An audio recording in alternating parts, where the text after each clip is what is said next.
Good morning, all, once again. And we are now going to start the new topic from Indian economy on the eve of independence. The 40 marks questions are asked from this section Indian economy and 40 marks from macroeconomics, together 80 marks and 20 marks project work, जिसको आपको board exam में viva हम conduct करते हैं, और without case study the externals are not giving the marks. So आप लोग ध्यान रखिए कि जब भी आप प्रोजेक्ट बनाएंगे तो केस स्टडी के साथ, और साथ साथ हम इस पर बीच बीच में डिस्कशन करते रहेंगे इस टॉपिक के ऊपर भी कि हम कैसे प्रोजेक्ट बनाते हैं। तो आज का हमारा टॉपिक है colonial exploitation of Indian economy. मतलब अंग्रेजों के समय में कॉलोनियल पावर्स, देवर कॉलोनियल पावर्स, जितने भी यूरोपियन पावर्स थे, चाहे वो जर्मनी हो, चाहे इटली हो, चाहे स्पेन हो, चाहे डेनमार्क हो, चाहे ब्रिटेन हो, जो हमारा संबंध ब्रिटेन के साथ ज़्यादा था क्योंकि उन्होंने 200 साल तक लगभग they control this country politically and exploited the resources of this country. So colonial exploitation of Indian economy, मतलब भारतीय अर्थव्यवस्था का कैसे exploitation हुआ, on this topic we are going to talk. So colonial exploitation of agriculture sector. In economy में 3 sectors priority based होते हैं, primary sector, secondary sector and tertiary sector. So सबसे पहले हम उस समय आज़ादी के समय में जब 1947 की हम बात कर रहे हैं तो सबसे ज़्यादा सोर्स ऑफ जो लाइवलीहुड था, जो डिपेंडेंसी ऑफ पॉपुलेशन था, वो एग्रीकल्चर सेक्टर पर था। तो एग्रीकल्चर सेक्टर की हम बात करते हैं कि कैसे, क्योंकि उस समय इंडस्ट्री था नहीं, industry was not there that time.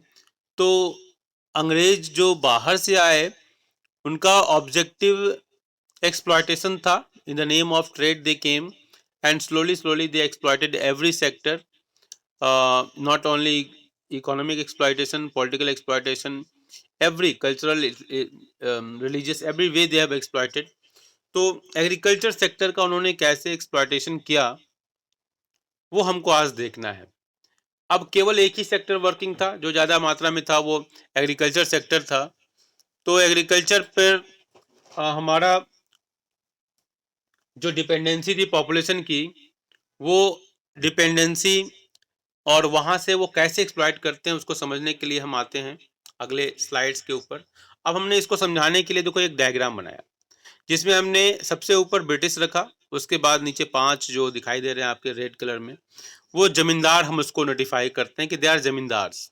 और उसके नीचे हमने मार्क किया हुआ है कि वो इंडियंस हैं, इंडियन फार्मर्स हैं, क्योंकि आपको दिखाई दे रहा है Indians, they are large numbers. So how a small number person can control over the large number person, so they introduce the intermediaries, middle man के रूप में उन्होंने जमींदार को डेवलप किया। अब ये जमींदार भी भारतीय थे और लार्ज नंबर ऑफ इंडियंस, ये भी भारतीय हैं। तो भारतीयों में से ही सम ऑफ द इंडियंस दे टुक, और जो पहले से थोड़े नोबल रहे होंगे, पैसे वाले रहे होंगे, इनके पास लैंड ज़्यादा रहा होगा, तो इनको इन्होंने क्या किया कि एक मिडिल मैन बना दिया और इनको कहा कि आप क्या करोगे, टैक्स लोगे, हमको फिक्स अमाउंट में टैक्स दोगे।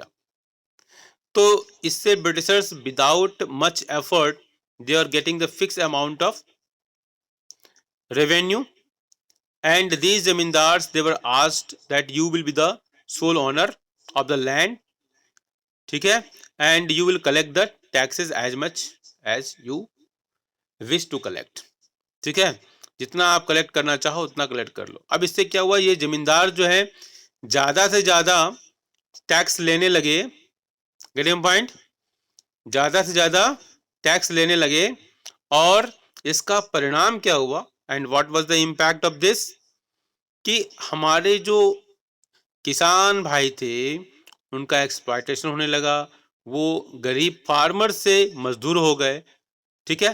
Farmers they have own piece of land, and when they do the work they enjoy the work because it is their piece of land. वो अपनी धरती की शक्ति को बचाते भी हैं।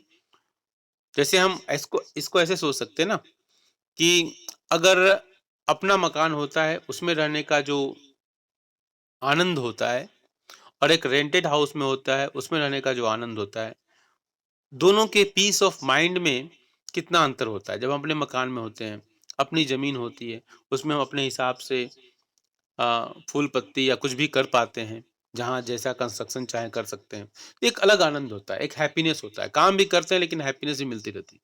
लेकिन जब आप का अपना नहीं होता है, तो उसमें वो आपको तो हमारा जो किसान जो था, वो धीरे-धीरे मज़दूर हो गया। तो ब्रिटिशर्स की इस पॉलिसी से का ऑब्जेक्टिव क्या था कि 2 ऑब्जेक्टिव हुआ पॉलिटिकली तो ये हुआ कि एक कि भारतीय से दुश्मन बन गए, ज़मींदार क्योंकि वो ज़मींदार ही टैक्स कलेक्ट करता था, ठीक है? फिलहाल हमारा वो एस्पेक्ट नहीं है, केवल हमको यहाँ ये जानना है कि हाउ दे एक्सप्लॉइटेड, ठीक है? तो इसको हमने यहाँ लिखा है, आप देखिए इसको, दिखाई दे रहा है आपको? हाँ, स्क्रीन पर दिखाई दे रहा है? तो ज़मींदार्स वर सबसे पहले zamindars were declared owner of the soil. They have to they have to क्या लिखा है मैंने ये पिछले उसमें लिखा था हाँ, गड़बड़ हो गया। ओके, जमींदार मैं इसको ऐसे बोल रहा है जो मैंने बोल दिया, ठीक है। ये प्रिंटिंग थोड़ा सा मुझे लग रहा है कि मैंने जो क्लास लिया उसमें ये एडिट नहीं हो रहा है। चलो, तो zamindars were declared owner of the soil, ठीक है, and they have to pay fixed amount of taxes which they used to collect from farmers, ठीक है। वो फार्मर से फिक्स्ड अमाउंट जो फार्मर से जो कलेक्ट करते थे वो फिक्स्ड अमाउंट वो अंग्रेजों को चाहिए था, जो हमने अभी जिसकी चर्चा की, और ये हमने कहा कि वो जितना चाहे वो कलेक्ट कर सकते हैं। तो इससे क्या हुआ कि धीरे धीरे किसकी स्थिति खराब हो गई, फार्मर्स की स्थिति खराब हो गई और फार्मर से वो लेबर बन गए, ठीक है। और दूसरा पॉइंट जो है, zamindars did not make any investment, rather they used revenue for luxuries of life. मतलब जो भी कलेक्शन हुआ, उस कलेक्शन का उन्होंने कोई इन्वेस्टमेंट नहीं किया। अगर वो इन्वेस्टमेंट करते तो फिर क्या होता, कुछ इंफ्रास्ट्रक्चर डेवलप हो जाता, कुछ और तरह के व्यवस्थाएं बन जाती जिससे एग्रीकल्चर के प्रोडक्शन और प्रोडक्टिविटी में अंतर आता। लेकिन उनका कोई इंटरेस्ट नहीं था, क्योंकि उनको रेवेन्यू से केवल मतलब था। जैसे अंग्रेजों को रेवेन्यू से मतलब था, उसी तरह इनको भी रेवेन्यू से मतलब था। तो धीरे धीरे क्या हुआ कि फार्मर्स की स्थिति खराब होती गई।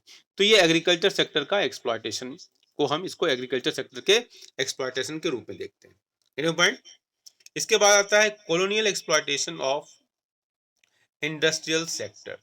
अब इंडस्ट्रियल सेक्टर का एक्सप्लॉयटेशन कैसे हुआ, ठीक है। अब इंडस्ट्रियल सेक्टर के एक्सप्लॉयटेशन को समझने के लिए देखिए, सबसे पहला पॉइंट क्या है कि हमारे यहाँ जो भी से हमारा, अब देखो, पहली बात तो ध्यान रखो कि हमारा जो हैंडीक्राफ्ट का जो प्रोडक्शन होता था, हैंडीक्राफ्ट्स का प्रोडक्शन भारत के आज के जो राज्य की व्यवस्था को अगर देखा जाए, तो आज भारत के जितने भी राज्य हैं, उस समय भारत के जितने भी प्रदेश थे, एरियाज थे, उसमें हर एरिया में कोई न कोई प्रोडक्शन का सेंटर होता था, एक्सपर्ट एरिया होता था हर फील्ड में। जैसे हम अगर बात करें, मुरादाबाद से देखो, पीतल का सामान, फिरोजाबाद की चूड़ियाँ, अलीगढ़ के ताले, ऐसे मथुरा का पेड़ा, ऐसे आप नाम बचपन से सुनते आ रहे हो। कोयम्बटूर कॉटन क्लोथ्स के लिए, साउथ सिल्क, आंध्र प्रदेश पोचमपल्ली साड़ियाँ, गुजरात पाटन साड़ी की वहाँ की साड़ियाँ, बनारस की साड़ियाँ, मतलब ऐसे बनारसी साड़ी। तो ये क्या था, ये एक्सपर्टीज था। और यही नहीं, ऐसा माना जाता था कि एक जो मैच बॉक्स होता था उसमें इतना बढ़िया क्वालिटी हमारे यहाँ प्रोडक्शन होता था मलमल का, रेशम के सामान का, कि उससे 10 मीटर का कपड़ा उससे पास होता था। तो आप इमेजिन करो कि क्या क्वालिटी रही होगी उस समय। और इन सब चीजों का जो एक्सपोर्ट होता था, उस पर हैवी ड्यूटी लगाते थे अंग्रेज। मेरी बात समझ रहे हो? हेलो, मेरी बात समझ में आ रही है बच्चों? हाँ, तो उस पर हैवी ड्यूटी लग जाती थी। मतलब इसको ऐसे एग्जांपल के रूप में लो कि ₹5 का सामान और उस पे ₹40 टैक्स लगा दिया, तो ₹45। पहले ₹5 का सामान ₹20 में बेच लेते थे भारत के व्यापारी, अब ₹45 होगा तो वहाँ पर खरीदने वाले मुश्किल हो जाएँगे ना, खरीदार ढूँढना मुश्किल हो जाएगा। अब वहाँ से जो चीज़ आती थी उस पर ड्यूटी फ्री, मतलब उस पर कोई टैक्स नहीं। ₹5 का सामान ₹5 में ही आता था, मैनचेस्टर से क्लॉथ आ रहा हो तो। और ऐसा इसलिए तो ज़रूरी था उनके लिए क्योंकि वहाँ इंडस्ट्रियल डेवलपमेंट हो गया था और इंडस्ट्रीज़ में प्रोडक्शन फ़ास्ट होता है, ज़्यादा होता है, तो उस प्रोडक्शन को जब तक सेल नहीं करेंगे, वहाँ इंडस्ट्री कैसे काम करेगी, ठीक है? तो ये हमारा इंडस्ट्रियल जो एक्सप्लॉइटेशन था, ऐसे उन्होंने किया। Are getting point? तो इसका परिणाम क्या हुआ कि जो हमारा जो एक्सपोर्ट जो डिमांड था फॉरेन कंट्री वो घट गया। दूसरी बात क्या थी कि यहाँ से जो भी वो वहाँ से जो सामान लाते थे, तो यहाँ पर जो भी हमारे डोमेस्टिक डिमांड हो सकता था, वो डिमांड भी चला गया। क्योंकि वहाँ से तो पहली बात तो एक्सपोर्ट डिमांड चला गया, दूसरी बात डोमेस्टिक डिमांड जो था, वो भी चला गया क्योंकि वहाँ की वस्तुओं पर कोई टैक्स नहीं लगता था। और वहाँ की वस्तु यहाँ आती थी और सस्ते में बिकती थी और हमारे यहाँ की चीज़ें महँगी हो गई। तो इस वजह से क्या हुआ कि डोमेस्टिक डिमांड भी जाता रहा, एक्सपोर्ट डिमांड भी जाता रहा। तो इंडस्ट्री जो तो हमारा हैंडीक्राफ्ट के रूप में था, वो इंडस्ट्री वो बर्बाद हो गई। तो पहले आपने देखा एग्रीकल्चर सेक्टर में उन्होंने और हम डिटेल में पढ़ेंगे कि किस प्रकार ज़मींदारी सिस्टम को लाए वो और अलग-अलग एरिया में अलग-अलग नाम दिया गया। जैसे वेस्ट बंगाल आज का जो वेस्ट बंगाल है, उड़ीसा है, बिहार है, अ, ईस्टर्न उत्तर प्रदेश है, यूपी, तो इन सब एरिया में ज़मींदार सिस्टम रहा और वहाँ पर इसी तरह वहाँ पर एक्सप्लॉइटेशन तो हुआ। इसके अलावा आप देखो साउथ में जो है आंध्र प्रदेश का जो एरिया था, तमिलनाडु वगैरह में, वहाँ रैयतवाड़ी सिस्टम, ठीक है? इसी तरह सॉरी बॉम्बे प्रेसिडेंसी, भारत को 3 भागों में उन्होंने डिवाइड किया था, आप अगर हिस्ट्री में आपने पढ़ा होगा। बंगाल प्रेसिडेंसी था, मद्रास प्रेसिडेंसी था और बॉम्बे प्रेसिडेंसी था। तो बंगाल प्रेसिडेंसी में ज़मींदारी सिस्टम, मद्रास प्रेसिडेंसी में रैयतवाड़ी सिस्टम और क्या नाम भूल जाता हूँ बार-बार, बॉम्बे प्रेसिडेंसी। तो बॉम्बे प्रेसिडेंसी में क्या था, वो महलवाड़ी सिस्टम उस एरिया में था और नॉर्थ वेस्ट प्रोविंस में भी महलवाड़ी सिस्टम था। ये एक्सटेंड हुआ था, कुछ और एरिया में महलवाड़ी सिस्टम एक्सटेंड हुआ था, केवल एक ही प्रेसिडेंसी की बात नहीं है, कुछ और एरिया में भी एक्सटेंड था। तो 3 तरह के ये एग्रीकल्चर सेक्टर में एक्सप्लॉइटेशन के वो उन्होंने तरीके निकाले अलग-अलग जगहों पर ताकि उनके रेवेन्यू पर कोई असर न पड़े, उनको रेगुलर रेवेन्यू मिलता रहे। रेगुलरिटी और परमानेंट सेटलमेंट इसको कहा जाता है ज़मींदारी सिस्टम को क्योंकि यहाँ पर लैंड जो टैक्स का जो सिस्टम था वो लंबे पीरियड के लिए 30 से 35 साल लगभग उस समय के लिए वो फिक्स किया जाता था। तो इस वजह से इसको परमानेंट सेटलमेंट का नाम दिया गया। Are getting point? Are getting point? समझ में आ रही है मेरी बात? बोलो भाई। चलो। इसका तीसरा जो पॉइंट है वो पॉइंट क्या कहता है कि ड्यूटी फ्री ये colonial exploitation of international trade. International trade में भी उन्होंने कैसे एक्सप्लॉइटेशन किया। पहले हमने देखा एग्रीकल्चर सेक्टर, दूसरा हमने देखा इंडस्ट्रियल सेक्टर और तीसरा हम क्या देखने जा रहे हैं, इंटरनेशनल ट्रेड। मतलब विश्व जो वैश्विक जो व्यापार होता है उस व्यापार में भी उन्होंने किस प्रकार एक्सप्लॉइटेशन किया। तो व्यापार में देखो ट्रेडिशनली भारत में क्या था कि हमेशा से हम व्यापार जो भी करते थे वो रॉ मटेरियल ही जाता था क्योंकि रॉ मटेरियल का एक्सपोर्ट वही कर सकता है जिसके पास प्रोडक्शन की टेक्नोलॉजी नहीं हो। तो अंग्रेज बहुत समय तक रूल किए लेकिन उन्होंने इन्वेस्टमेंट के नाम पर जीरो किया, इंफ्रास्ट्रक्चर के नाम पर जीरो किया और जो कुछ भी किया वो अपने फायदे के लिए किया। जैसे आप पढ़ते हो कि 1853 में भारत में पहली ट्रेन स्टार्ट हुई मुंबई टू थाने, स्टीमर भी आया, ठीक है, टेलीकम्युनिकेशन भी आया, टेलीफोन सिस्टम आया, तो सब कुछ आया, ठीक है। लेकिन इसका पर्पस जो था, कोर जो था, उसका इशू जो था कि exploitation exploitation exploitation. Are getting point? समझ रहे हो मेरी बात? तो शुरू के दौर में जो इन्होंने रेल का जो विकास किया वो मुंबई में देखते हैं। वो क्यों नहीं दिल्ली में कर दिया, वो क्यों नहीं सीतामढ़ी में कर दिया, वो क्यों नहीं दार्जिलिंग में कर दिया, ठीक है। दार्जिलिंग में हेरिटेज ट्रेन है इस समय। वो उन्होंने भी जब वहाँ पर हिली स्टेशन पर एंजॉय करने के लिए जाते थे, उनके फैमिली आती थी दार्जिलिंग में, तो क्या वो इंग्लैंड की तरह का एनवायरनमेंट मिल जाता था उनको कोल्ड। तो वहाँ पर उन्होंने डेवलप किया ताकि उनकी फैमिली जब इंडिया में आएँगे, अरे आप चलो इनके यहाँ चलना है। जैसे हम लोग अपने रिलेटिव के यहाँ जाते हैं तो रिलेटिव लोग घुमाते हैं ना तो उसी तरह तो वो वहाँ आएँगे तो वो घूमेंगे थोड़ा दार्जिलिंग में अपना तरह का, इंग्लैंड आ गए हम फिर दोबारा। हाँ, हाँ, इंग्लैंड की तरह एनवायरनमेंट है। है ना? तो ये एक चक्कर था। तो जहाँ-जहाँ वो क्लाइमेट, जैसे कोरापुट उड़ीसा में एक जगह है, इसी तरह बैंगलोर, तो वहाँ भी वहाँ का क्लाइमेट अच्छा है। तो ऐसे कुछ जगहों को उन्होंने थोड़ा डेवलप किया। वो डेवलप क्या किया? अपने लिए किया। बस समझ लो। बिल्कुल क्लियर, मतलब ये आपको ध्यान रखना है कि एक्सप्लॉइटेशन, एक्सप्लॉइटेशन, एक्सप्लॉइटेशन। तो भारत से रॉ मटेरियल का एक्सपोर्ट होता है। इंटरनेशनल ट्रेड में क्या होता था कि रॉ मटेरियल भारत से जाता था। ठीक है? तो रॉ मटेरियल जो बाहर से जाता था, तो वो बिल्कुल उस पर कोई टैक्स नहीं। तो रॉ मटेरियल किस लिए जाता था भाई? इंग्लैंड में इंडस्ट्रियल डेवलपमेंट हो चुका था, इंडस्ट्रियलाइजेशन हो चुका था, और उसके लिए ज़रूरी क्या था कि रॉ मटेरियल चाहिए।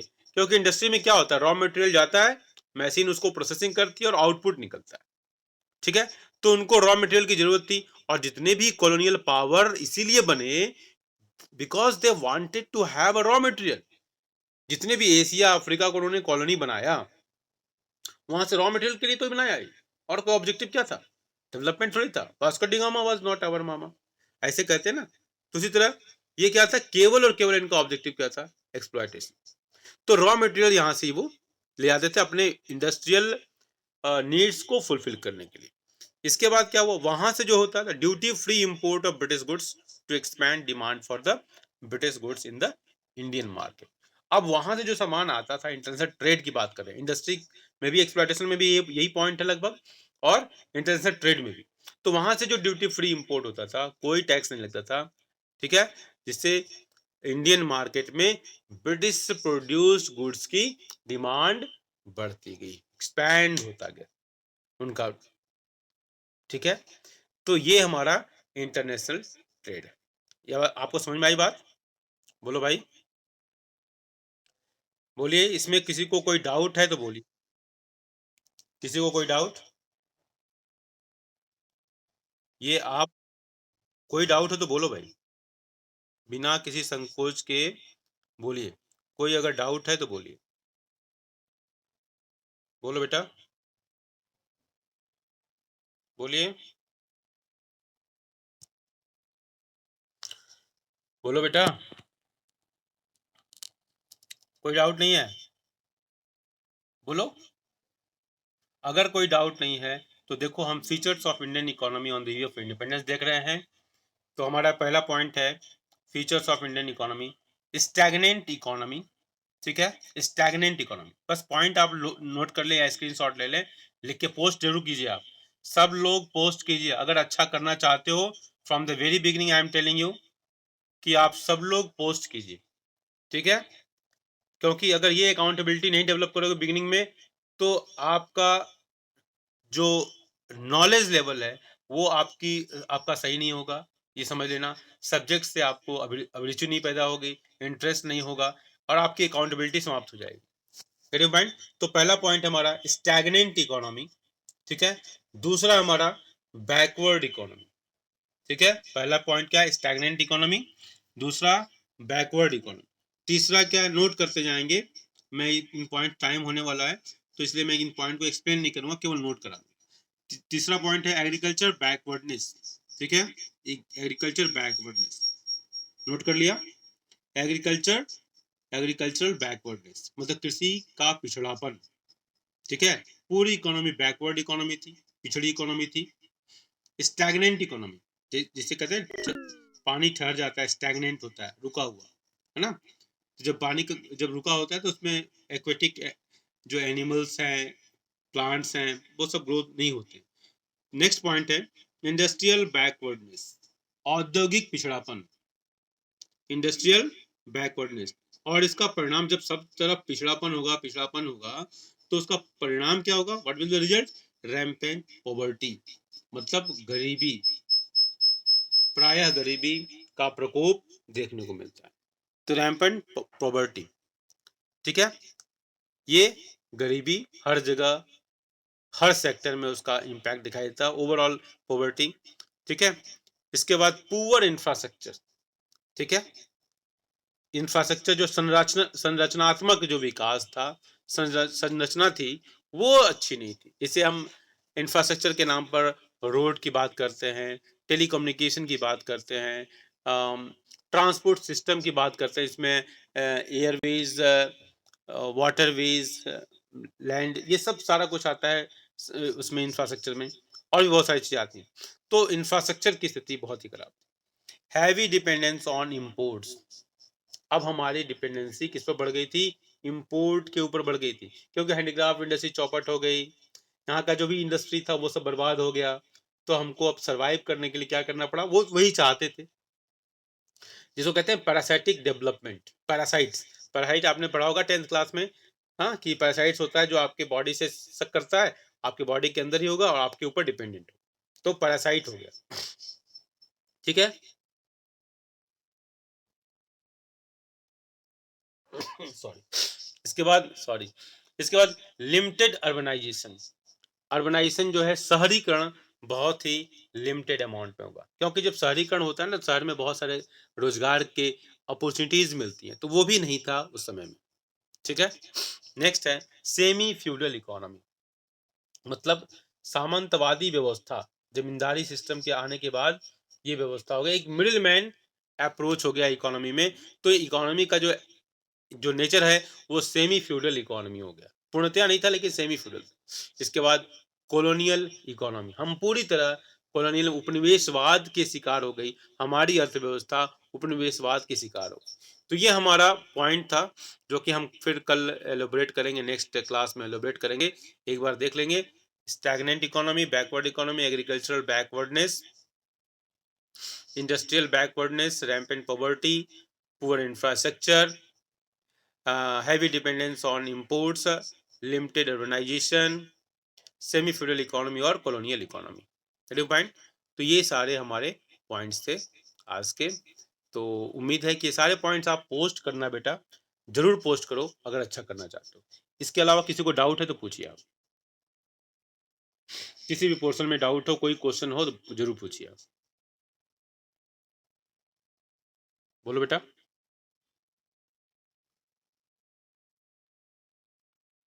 बोलिए। और बोलो बेटा, किसी को डाउट? रैम्पेंट पॉवर्टी भी मैं एक्सप्लेन कोई पॉइंट किया नहीं है बेटा इसको, केवल इसका मतलब है कि एक पॉवर्टी जो है वो चारों तरफ व्यापक रूप में दिखाई देती थी। ठीक है, इसकी व्यापकता बहुत थी। मतलब हम कहते हैं ना कि हम जहां देख रहे हैं, जहां गए, जैसे मान लो आप दिल्ली में हो, दिल्ली में देखा आसपास झुग्गी झोपड़ी है, गांव गए तो वहां भी दिखाई दे रहा भाई, नानी के यहाँ गए तो वहां भी दिखाई दिया, और चाचा के यहाँ गए तो वहां भी दिखाई दिया। मतलब एक बड़े व्यापक स्तर पर वो गरीबी दिखाई देती, क्योंकि हर जगह एक्सप्लॉयटेशन हो रहा था। एग्रीकल्चर हमारा चौपट हो गया, इंडस्ट्रीज को उन्होंने बर्बाद किया। जो एग्रीकल्चर में काम करने वाला भी उसको रेवेन्यू ज्यादा देना पड़ता था, तो वो भी गरीब हो रहा था। इंडस्ट्री में हैंडीक्राफ्ट, वो भी गरीब हो रहा था। और इसका परिणाम क्या हुआ कि इंडस्ट्री में जो हैंडीक्राफ्ट इंडस्ट्री जो चौपट हुई, तो सब लोग अंत में क्या हुआ, एग्रीकल्चर पर वापस आ गए सर्वाइवल के लिए। आर्गेन्यूमेंट, जैसे आज के समय में पेंडेमिक आया, कोविड-19 आया, तो क्या हुआ, आखिर हमको किस पर डिपेंड करना पड़ा? प्राइमरी सेक्टर पर डिपेंड करना पड़ा ना, एग्रीकल्चर। और गांव को बचाओ देश को बचाओ का आंदोलन शुरू हो गया, कि गांव में अगर ये कोरोना बहुत व्यापक रूप में फैला ना, तो फिर खेती कौन करेगा, और खेती नहीं होगा तो फिर क्या होगा, भोजन नहीं मिलेगा, अंत में क्या होगा, गृह युद्ध की स्थिति हो जाती। आर्गेन्यू पॉइंट, भुखमरी हो जाती है, और फिर एक दूसरे की लड़ाई, एक दूसरे से झगड़े, फसाद, दंगे, ये सब शुरू हो जाते हैं, लूट खसोट। आर्गेन्यू पॉइंट। हाँ बोलिए, नेक्स्ट। और कोई डाउट हो? और कोई डाउट हो बोलिए। और कोई नहीं है? तो टाइम अभी बचा है, बोलो। टाइम बचा है कि टाइम ओवर? बोलो बेटा, तुम लोग का टाइम का अनुमान नहीं है क्या? अब बोलो। तो कोई डाउट हो तो पूछो, क्योंकि फिर नया टॉपिक हम स्टार्ट नहीं करेंगे ना बेटा। इसमें से कोई टॉपिक आपको, जिसे मान लो स्टैग्नेंट इकोनॉमी की अगर बात करते हैं, तो स्टैग्नेंट इकोनॉमी क्या है? मतलब इस इकोनॉमी में कोई ग्रोथ नहीं हो रहा था, economy without growth. Per capita income में कोई ग्रोथ नहीं था, 216 रुपए के आसपास था। अब सोच लो, पर कैपिटा इनकम अगर, अच्छा, अंग्रेजों के समय में पर कैपिटा इनकम को मेजर करने का कोई प्रोविजन, कि अगर वो मेजर करेंगे तो फिर भारतीय कहीं तुलना करने लगें कि इंग्लैंड की इतनी है, भारत में इतनी है, तो एक रिवोल्ट वाली स्थिति हो जाएगी ना, तो जानबूझकर कोई कैलकुलेशन नहीं, ठीक है? अगर लोगों की इनकम बढ़ेगी, तो क्या होगा? लोग उसी में से कुछ सरप्लस रखेंगे, हाँ? और काम होगा तब तो बढ़ेगी। एग्रीकल्चर में कि किसान गरीब हो गए, हैंडीक्राफ्ट करने वाले लोग गरीब हो गए और भारत बड़ा ही खुशहाल कंट्री था। और ये once upon a time it was known as सोने की चिड़िया। और इसका इसका मतलब ये क्या था कि भारत में प्रॉस्पेरिटी थी और यही प्रॉस्पेरिटी तो जितने भी बाहर से अटैक करने वाले लोग आए, उनके आकर्षण का केंद्र यही था। चाहे वो टर्किश हों, चाहे वो मोहम्मद गोरी हों, चाहे जो भी हो, मंगोल वगैरह, हूण वगैरह तक जितने भी थे, बाहर से जितने भी लोग आए, इसके बाद पुर्तगीज आए या ब्रिटिशर्स आए, उनके आने की वजह क्या थी? कि भारत के मसाले जो है, स्पाइसेस जो है विदेश में बिकते थे, रोम वगैरह में प्रिजर्वेटिव के रूप में यूज़ होते थे, समझ रहे हो? भारत का जो सिल्क रूट के माध्यम से जो कनेक्शन था, मतलब भारत के बारे में वो जानते थे। तो इसकी वजह से वो भारत आना ही चाहते थे और वो आए और उसके बाद रूल किया, इतना एक्सप्लॉइट किया कि भारत की इकोनॉमी में कोई इन्वेस्टमेंट नहीं हुआ। तो क्या हुआ कि यहाँ पर कोई ग्रोथ नहीं हो रहा था। चाहे वो जीडीपी का ग्रोथ हो, चाहे पर कैपिटा इनकम का ग्रोथ हो, वो जीएनपी जो भी आप हम निकालते हैं, हाँ, कोई नेशनल इनकम में ग्रोथ नहीं हो रहा था। तो भारत की जो इकोनॉमी थी वो क्या कही जाएगी? Stagnant economy. ठीक है? प्रोडक्शन, प्रोडक्टिविटी जो तीनों सेक्टर्स हैं इकोनॉमी के, प्राइमरी, सेकेंडरी, टर्सरी, सब में रुकावट आ गई। Are getting point? Are getting point? और पूरी की हाँ, और पूरी इकोनॉमी क्या थी? Backward economy. अब बैकवर्ड इकोनॉमी का मतलब है पिछड़ी हुई अर्थव्यवस्था। अब ये पिछड़ापन में बहुत सारी चीज़ें दिखाई देती हैं। वो डेमोग्राफिक पिछड़ापन भी कह सकते हो इसको कि डेथ रेट हाई है, बर्थ रेट भी हाई है, ठीक है? इसके अलावा लिटरेसी का तो पूछना ही नहीं है। लोग इंडिपेंडेंट के लिए संघर्ष कर रहे थे, तो लिटरेसी भी पुअर है, ठीक है? और आप सोच लो कि जिस देश में वेद, पुराण, वेदांत और जितना भी एटॉमिक थ्योरी डाल्टन से पहले बहुत पहले एटॉमिक थ्योरी दी गई, पाइथागोरस का जो थ्योरम है, बौधायन सूत्रम, आर्यभट्ट ने कहा कि सूर्य के चारों तरफ पृथ्वी चक्कर लगाती है। अब ऐसे-ऐसे जो सिद्धांत देने वाले जो लोग थे, ठीक है? अब वहाँ पर लिटरेसी वगैरह सब बैकवर्ड हो गई। क्यों हो गई? क्योंकि जब तक भारत के लोगों के मन में इन्फीरिटी कॉम्प्लेक्स डेवलप नहीं किया था, तब तक वो ज़्यादा देर तक रूल नहीं कर पाते। तो भारत में बैकवर्डनेस हर सेक्टर में दिखाई देता है, चाहे वो एजुकेशन का सेक्टर हो, चाहे एग्रीकल्चर का सेक्टर हो, चाहे इंडस्ट्री का सेक्टर हो, चाहे इंटरनेशनल ट्रेड का सेक्टर हो, चाहे I shared a jam file, क्या लिखे हो? कुछ लिखा था मैंने पढ़ नहीं पाया। चलो, तो चाहे वो इंडस्ट्री का सेक्टर हो, चाहे वो इंटरनेशनल ट्रेड का सेक्टर हो, चाहे इंफ्रास्ट्रक्चर हो, हर जगह ये बैकवर्डनेस दिखाई देती है। Are getting point? बोलो भाई, बोलिए। Hello children. बीच बीच में आप लोग साइलेंट हो जाते हो। हेलो, आवाज आ रही मेरी? हेलो। हाँ, ठीक है। इतना समझ में आ रहा है बेटा? कोई डाउट है मन में? ओके। अब चलो ठीक है। अब एग्रीकल्चर बैकवर्डनेस का मतलब क्या हुआ कि एग्रीकल्चर का जो सेक्टर्स था वो बैकवर्ड स्थिति में था। जैसे हम आज के संदर्भ में अगर हम देखें, तो हम एग्रीकल्चर डाइवर्सिफिकेशन हम दिखाई देता है। मतलब एग्रीकल्चर का मतलब केवल और केवल tilling of soil and cultivation of crops, ठीक है, ये था। और रेयरिंग ऑफ एनिमल्स, ये एग्रीकल्चर का एक मीनिंग था, बस वहीं तक था। और कोई एग्रीकल्चर में डाइवर्सिफिकेशन नहीं था। जैसे हम आज के समय में अगर देखें, तो एग्रीकल्चर का डाइवर्सिफिकेशन कितना है। एक हॉर्टिकल्चर पूरा डेवलप हो गया है। हॉर्टिकल्चर में बहुत सारी चीजें हो गई, PC culture, sericulture, tissue culture, हाँ, येलो रेवोल्यूशन, ग्रीन रेवोल्यूशन, कितने सारे रेवोल्यूशन आ गए, वेरी पॉइंट। और एग्रीकल्चर से समझ आज पूरा का पूरा इंडस्ट्री देख लो तो कहीं न कहीं एग्रीकल्चर पर डिपेंडेंट है और ये देखा गया है कि भारत में जिस समय मॉनसून अच्छा होता है उस समय इंडस्ट्री का भी ग्रोथ अच्छा होता है। क्योंकि एग्री मॉनसून से एग्रीकल्चर अच्छा होता है, एग्रीकल्चर एग्रीकल्चर से एग्रो बेस्ड इंडस्ट्रीज अच्छी होती है। तो मतलब एग्रीकल्चर का उस समय बहुत ही बैकवर्ड स्थिति थी। एग्रीकल्चर पे काम करने ओवर डिपेंडेंसी थी। एग्रीकल्चर में अंग्रेजों ने कोई इन्वेस्टमेंट नहीं किया, कोई इंफ्रास्ट्रक्चर डेवलप नहीं किया, न तो नहरों की व्यवस्था, न तो सिंचाई की व्यवस्था, किसी भी तरह की व्यवस्थाएं नहीं हुई। तो इसकी वजह से क्या हुआ, एग्रीकल्चर की स्थिति बड़ी ही पुअर थी और उस पर लोड भी बहुत ज्यादा था। डिसगाइज अनएम्प्लॉयमेंट देखने को मिलता था। ठीक है, आर गेटिंग पॉइंट? बोलो बेटा। चलो, अब कोई डाउट है? अब इससे ज्यादा पॉइंट नहीं हो पाएगा, टाइम ओवर हो चुका है। और कोई बताओ, कोई पॉइंट है तो बताइए मुझे। और कोई पॉइंट पूछना है तो पूछ लीजिए, कोई डाउट है तो पूछ लीजिए आप। बोलो बेटा। Individual I am asking, Nitika, Sunis, Sujal, Nishant, Abhijeet, बोलिए बेटा। सजीत, कोई बच्चा,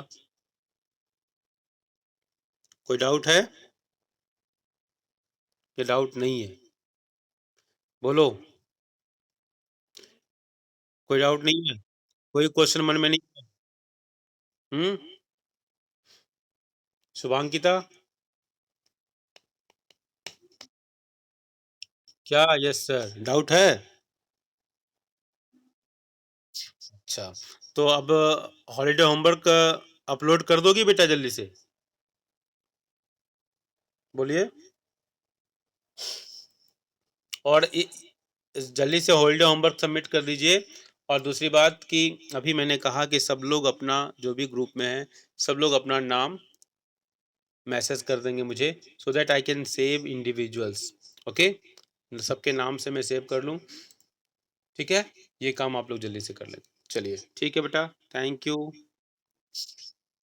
ओके, वेलकम बेटा।